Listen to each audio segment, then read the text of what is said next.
जी बच्चों, तो नेक्स्ट हम पढ़ने जा रहे हैं properties of real numbers with respect to multiplication. ये मल्टीप्लिकेशन का साइन लिखा है मैंने, ठीक है।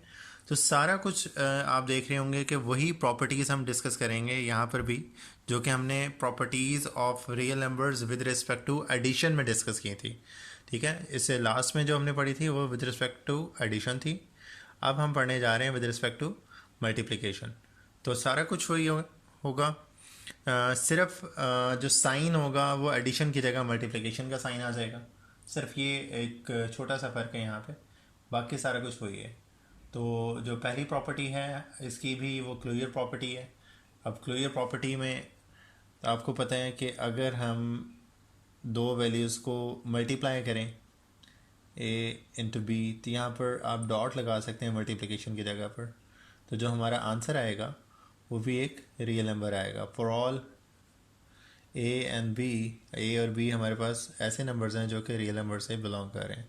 तो आप इसमें कोई सी भी एग्जांपल ले सकते हैं। फॉर एग्जांपल, अगर मैंने 3 और 9 को मल्टीप्लाई किया और इनको मल्टीप्लाई करने के बाद हमारा आंसर आएगा 3 9 27, जो कि एक रियल नंबर है। 3 × 9 = 27 एंड 27 बिलोंग करता है रियल नंबर से, विच मीन्स कि ये विद रिस्पेक्ट टू मल्टीप्लिकेशन भी क्लोज है, यानी कि एक क्लोजर प्रॉपर्टी बन जाती है। नेक्स्ट है कम्यूटेटिव प्रॉपर्टी।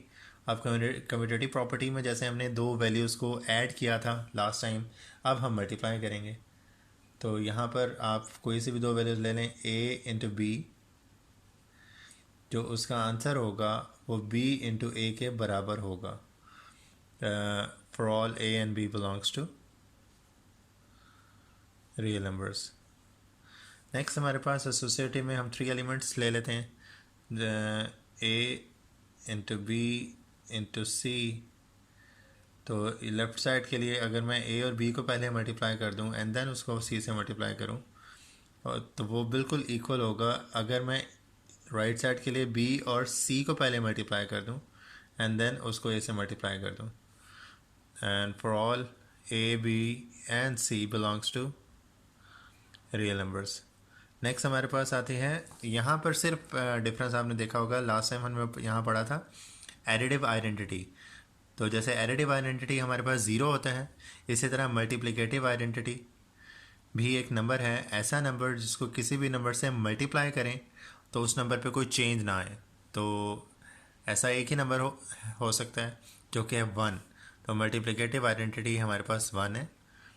तो यहाँ पर क्योंकि हम रियल नंबर्स की बात कर रहे हैं, तो रियल नंबर्स में हम यहाँ पर भी कोई नंबर भी ले सकते हैं। फॉर एग्ज़ाम्पल ए को मैंने 1 से मल्टीप्लाई किया, या फिर 1 को मैं ए से मल्टीप्लाई करूँ, तो इसका आंसर अगेन ए ही आएगा। तो ये हमारे पास बन जाती है multiplicative identity. 1 as a multiplicative identity. Next हमारे पास है मल्टीप्लिकेटिव इन्वर्स। जी, मल्टीप्लिकेटिव इन्वर्स। तो मल्टीप्लिकेटिव इन्वर्स में दो ऐसे नंबर्स होंगे जिन्हें आप मल्टीप्लाई करें आपस में तो उसका आंसर 1 आ जाए।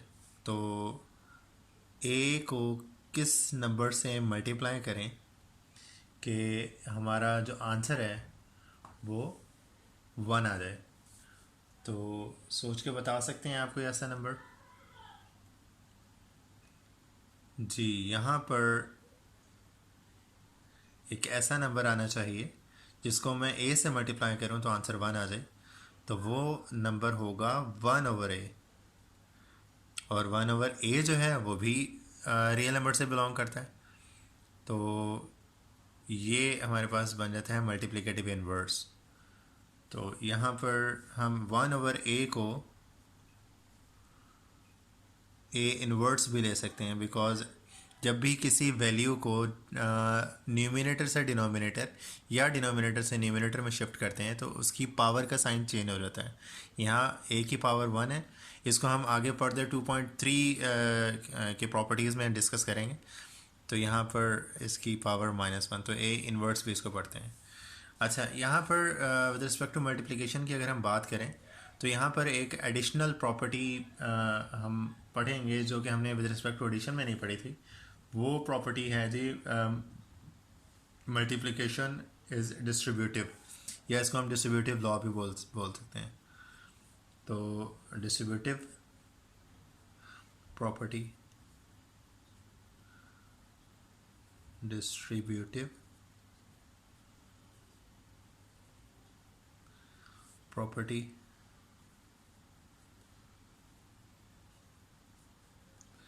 ओवर एडिशन और सब्ट्रैक्शन,